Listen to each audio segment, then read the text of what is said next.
The story of the Sixth Mount Zion Baptist Church is a powerful testimony of a community of believers who have endured many trials but are still standing, still praising, still serving, and still committed to their calling. As we remember the past, celebrate the present, and look forward to the promises of the future, we are grateful for all that God has done in and through the pastors, deacons, trustees, associate ministers, Sunday school teachers, singers, musicians, ushers, and thousands of people who have been members over the last 15 decades. Journey with us as we recall our history. Commemorate the memory of our ancestors for what they have done. Honor those who are doing ministry now, and seek to raise the next generation to faithfully serve God in the church and the world. Sixth Mount Zion began during a tumultuous time in this country, just 2 years after the end of the United States Civil War. Therefore, it is important that we begin our story by sharing the context of what was happening in the years leading up to our formation. The 1860s were a time of transition in America. The Emancipation Proclamation of 1863 declared that all persons held as slaves within the rebellious states shall be free. Still, the Confederate Army of the South would continue to fight until surrendering in April 1865. The Reconstruction era began with the goal of rebuilding the nation after the war, reintegrating the former Confederate states, and addressing the social, political, and economic impacts of slavery. The promise of systemic changes gave formerly enslaved people a reason to hope for a better future. Opportunities to learn were offered to promote the education of people who were previously forbidden by law to learn how to read. Historically black colleges, including what would become Virginia Union University, started across the United States. A blog on the Valentine Museum's website describes the rules regulating the religious expression of the enslaved. In the antebellum era, the Baptist Church was popular in Southern African American communities, in part because it conferred more rights to black members than other denominations. Often, Baptist churches offered free and enslaved blacks full membership, and sometimes even administrative roles. Many Baptist churches at that time were not only integrated, but claimed more black members than white. In Richmond, this was indeed the case. By 1840, 400 white Baptists worshiped regularly with 2,000 black Baptists. Membership, however, did not mean equality. Black congregants could not hold leadership roles and were consigned to segregated seating.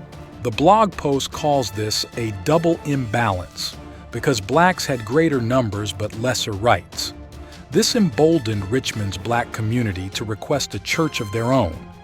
But in 1840, when black members of First Baptist Church asked to form their own congregation, permission did not seem plausible because 9 years before, in 1831, Nat Turner's rebellion had made white Virginians terrified of blacks convening at all. And since Turner had been a preacher, the act of unsupervised black worship had been deemed even more of a threat. Because of this, the General Assembly banned independent black worship and black preachers. In 1841, when the deacons of First Baptist agreed to the formation of the African Baptist Church, several stipulations were to be enforced to accommodate state law. The website of the now named First African Baptist Church lists them. They include the annual appointment of an all-white committee of 24 male overseers to superintend the religious instruction and discipline of the African Church. The pastor of the African Church shall be a white Baptist minister of good standing in the denomination, selected by the superintending committee. The appointment of 30 black deacons, who were to be chosen from the most experienced and judicious male members of the body, and public worship had to be held in the daytime. Reverend Robert Ryland, a minister from First Baptist, also known for his role in the formation of what would become the University of Richmond, was the first appointed white pastor. On the one hand, Ryland wrote that his position as pastor of First African was a privilege, allowing him to do what little he could to aid church members to heaven. On the other hand, in one of his sermons, he preached these words: God has given this country to the white people.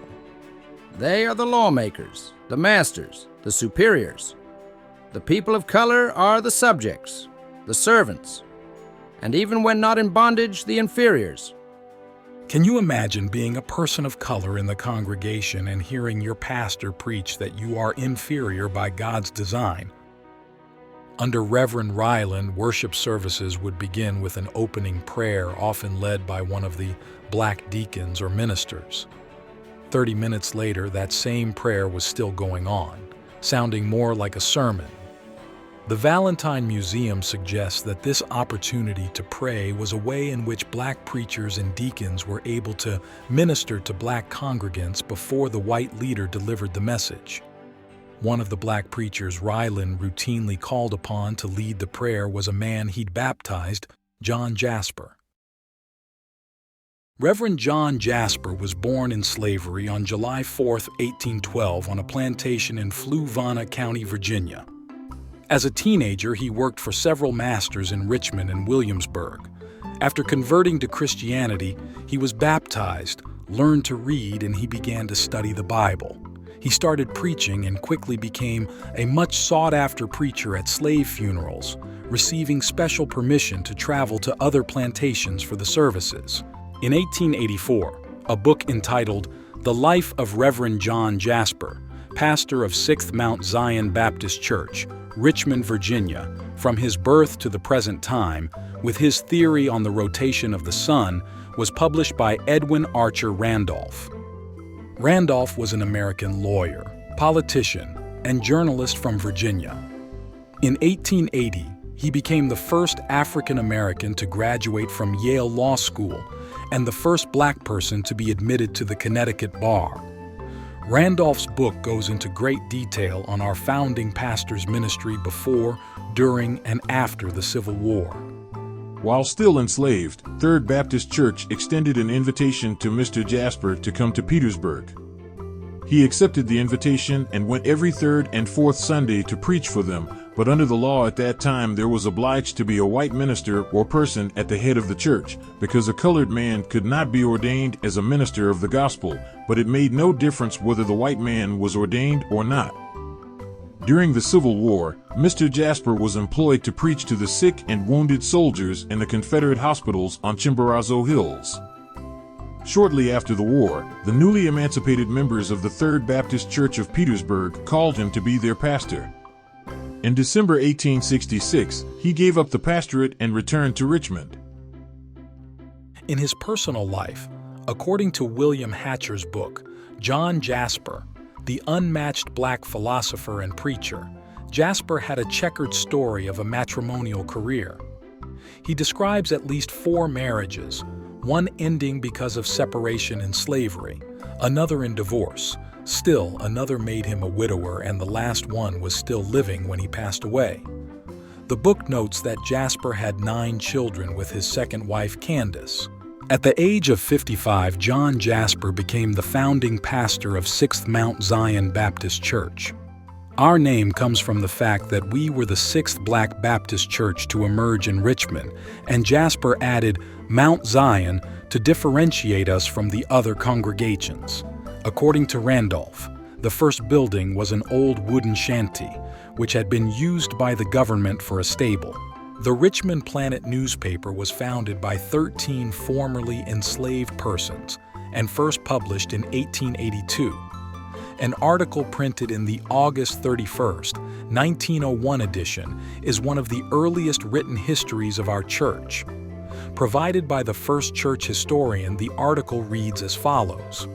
The 6th Mount Zion Baptist Church was organized September 3, 1867 on Browns Island by the late Reverend John Jasper and Reverend Peter Randolph, with 9 members, William Banks, Ralph Hilton, James Barrett, Deacons Peter Baker, Francis Carey, and Henry Clark, Sisters Abby Clark and Mary Wells, with Grandison Taylor the first clerk of the church. In the 1917 publication for our 50th church anniversary, the church clerk and church historian share details about 6th Mount Zion's humble beginnings. After worshiping in the stable for a short time, the proprietors had use for it. The church moved to the private home of Brother Peter Baker, one of the 9 founding members. They worshiped there for the winter of 1867. In June 1868, the church moved to the corner of 4th and Carey Streets with 16 members. The people in the locality were white and did not want a colored church there, so the church had to move again. At the fast rate the church was growing, they were compelled to seek larger quarters, so they sent out a committee to look for a larger place to worship. God directing them, they found a small brick church at the corner of St. John and Duval Streets, seating about 250 people. In May or June 1869, the church moved to the present site with 40 to 50 members. This little church building cost them $2,050. God leading them, they paid the amount, and everybody was so happy because they were at last worshiping in their own church and none could make them move again. The membership grew so fast you could not get them inside, but to hear Reverend Jasper preach they stood on the outside all around the church windows. So they decided to make it larger and added an annex to the church at the cost of $5,050. Soon as this amount was paid, they remodeled again at the cost of $1,200. This was paid for in a short time, for they never had trouble raising money for the church. The building was still too small, and Reverend Jasper with his faithful members decided to rebuild, which they did, at a cost of more than $20,000. On the third Sunday in December 1887, Reverend Jasper with his officers and members marched to their new church. The pastor's salary was $9 per week. It was collected on Saturday evenings and was always ready to be paid after services on Sunday. The 6th Mount Zion Baptist Church Sunday School was instituted on May 5, 1870. They had 5 small children as their students. The only book was the Bible that was used by the church. Over time, the school grew and organized an orchestra. Reverend Jasper gained national fame in 1878 when he preached the sermon entitled, "De Sun Do Move, Earth Am Square." It was praised by some and ridiculed by others because it questioned the natural order of things. Reverend Jasper delivered this controversial message more than 250 times, once before the Virginia General Assembly. He has been called one of the most powerful Negro preachers of his time. In March 1901, Reverend Jasper died after 33 years of service to the church and community. He was 89 years old.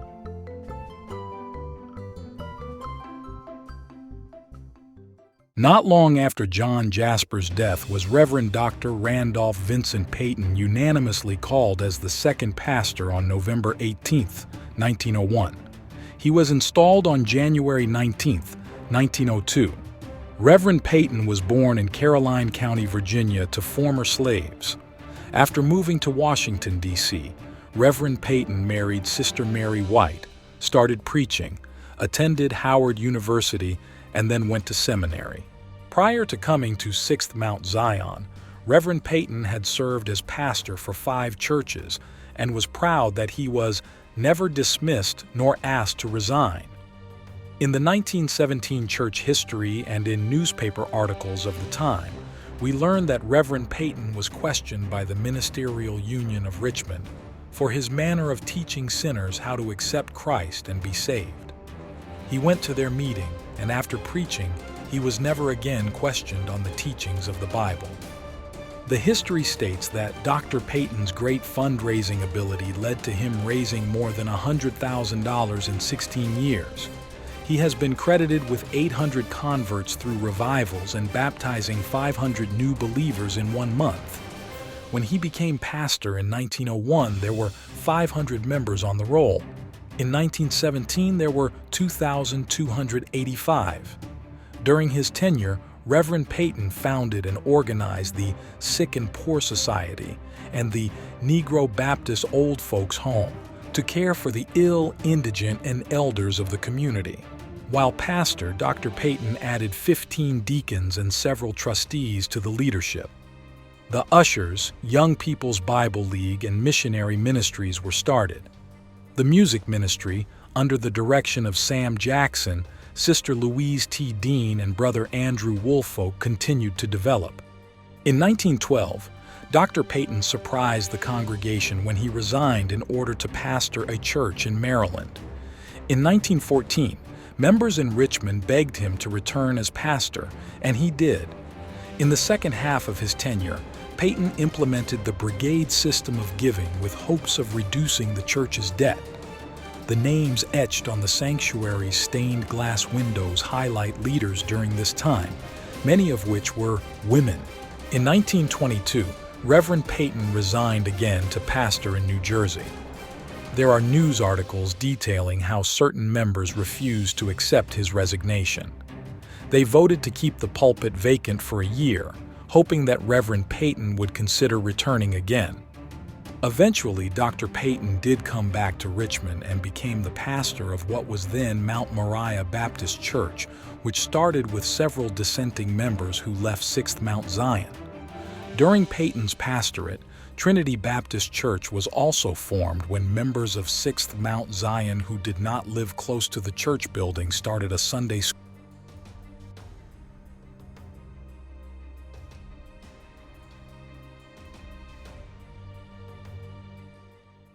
On April 5, 1924, the church installed Dr. Augustus Walter Brown as its third pastor.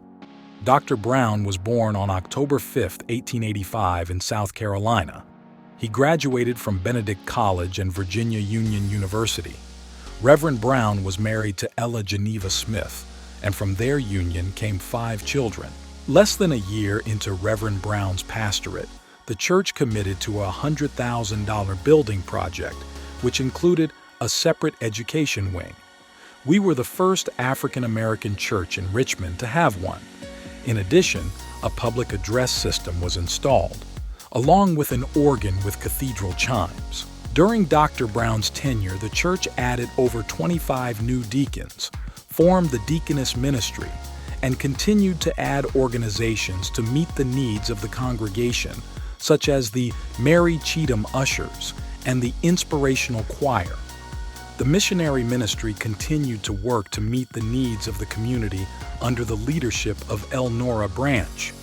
Dr. Brown was also committed to mission work, serving the Lot Carey Foreign Mission Convention as its treasurer for 2 decades. Dr. Brown established a day to honor the contributions of the founding pastor and opened the Jasper Memorial Museum. But what he may be most well known for is his advocacy that kept the Richmond-Petersburg Turnpike Authority from demolishing or relocating our current facility as I-95 was being constructed.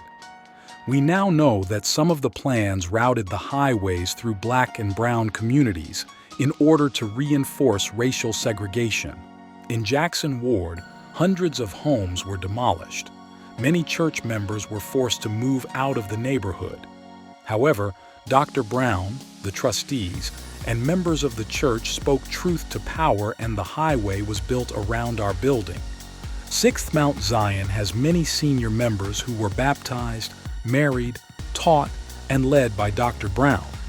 He also has descendants who are still members of this branch of Zion. They consider him to have been a gifted teacher, powerful preacher, builder, and humanitarian. He served 6th Mount Zion as pastor for 43 years. When the congregation celebrated her centennial in 1967, they were in mourning because Reverend Brown passed away on March 19th of that year. Yet, the work of the church carried on with Reverend Barry Hopkins as the interim pastor. Reverend Hopkins was born in Connecticut in 1943. He earned a Bachelor of Sociology and a Master of Divinity degree from Virginia Union University. He went on to complete a pastoral psychotherapy program and earn a Doctor of Ministry degree from Lancaster Theological Seminary. Prior to serving at 6th Mount Zion, Reverend Hopkins was a member of Springfield Baptist Church in Glen Allen, where Dr. Miles Jones was pastor. Around 1965, Dr. Jones introduced Hopkins to Reverend A.W. Brown, believing that they would work well together. Shortly thereafter, Reverend Hopkins began his service here as an assistant to the pastor. In March 1968, the church voted for Reverend Barry Hopkins to serve as the fourth pastor. He engaged fully in the work of the church, especially the Baptist Training Union and youth activities. Reverend Hopkins was gifted in the areas of Christian education and stewardship development. Under his leadership, the church renovated the Fellowship Hall and renamed it the A.W. Brown Memorial Room. Pastor Hopkins is credited with starting the Pioneer Ministry to honor members with over 50 years of service to our church family. Pastor Hopkins guided members through the end of the turbulent 1960s. With the congregation's support, the Southern Christian Leadership Conference was to host a rally here on April 7, 1968. SCLC leader Reverend Dr. Martin Luther King Jr. was scheduled to speak in Richmond about his new initiative, the Poor People's Campaign. Unfortunately, Dr. King was assassinated in Memphis, Tennessee on April 4, 1968. In September 1970, Hopkins resigned in order to work for the American Baptist Church's denomination. He then spent several years as pastor of St. Memorial Baptist Church in Pennsylvania. Though Reverend Hopkins's tenure was brief, his impact is still felt. Reverend Barry Hopkins passed away in 2021. We were without a pastor from October 1970 to November 1971 when the church voted unanimously to call a gifted wordsmith in the person of Reverend Isidore Mims. Reverend Mims earned degrees from Benedict College, Virginia Union University School of Religion, Howard University, and Virginia State University. He and his wife, Mamie, raised 3 daughters. Prior to pastoring 6th Mount Zion, Reverend Mims served 3 other churches for 6 years each.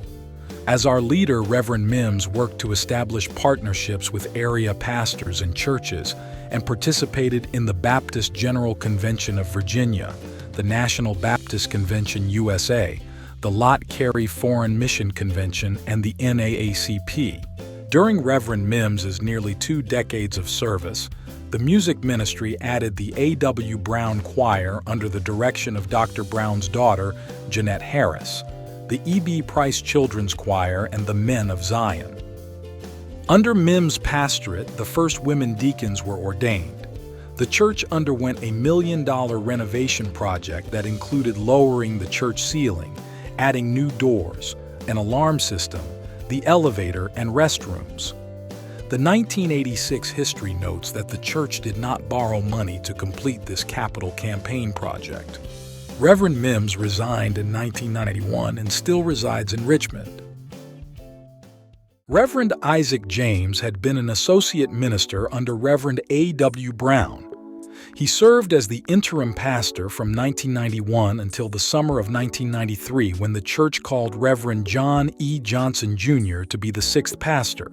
Reverend Johnson is a product of Richmond Public Schools. He holds a Bachelor of Business Management degree from Tuskegee University and a Master of Divinity degree from the Samuel DeWitt Proctor School of Theology. Reverend Johnson served as pastor at 2 churches before coming to us. In the spirit of the pastors who'd served before him, Reverend Johnson believed that the congregation must be involved in the community. The church developed the Gilpin Jackson Family Life Skills Center, which ran an after-school program, mentorship training, adult daycare, and the cold weather overflow shelter. During Reverend Johnson's tenure, more deacons were added and ministries continued to grow. In the 1990s, 6th Mount Zion was awarded state and federal designation as a historic landmark. Shortly after celebrating his 10-year anniversary in 2003, Johnson resigned to serve as pastor of the Purity Baptist Church in Washington, D.C. Reverend Johnson has since returned to Virginia, most recently serving as pastor of Union Baptist Church in Hopewell. Dr. E.D. McCreary was the interim minister before the church voted in April 2005 to call Reverend Tyrone Nelson as the 7th pastor. Reverend Nelson is a native of Richmond. He has earned degrees from J. Sargent Reynolds Community College, Virginia Commonwealth University, and the School of Theology at Virginia Union. He is married to the former Shahrazad Codman, and they are the proud parents of Tyrone Jr., Sydney, and Mackenzie. Prior to becoming a pastor, Reverend Nelson was the Director of Youth and Evangelism Ministries for the Baptist General Convention. Following in the path of the 6 pastors who walked before him, Reverend Nelson is committed to being the hands and feet and heart of God both in the church building and out in the streets. Matthew 25 verses 34 to 40, which encourages us to feed, clothe, care for, shelter, and visit the least of these, guides his ministry. His passion for community involvement has led him into a life of public service. Since November 2011, he has been elected to the Board of Supervisors in Henrico County, representing the Varina District's 63,000 citizens.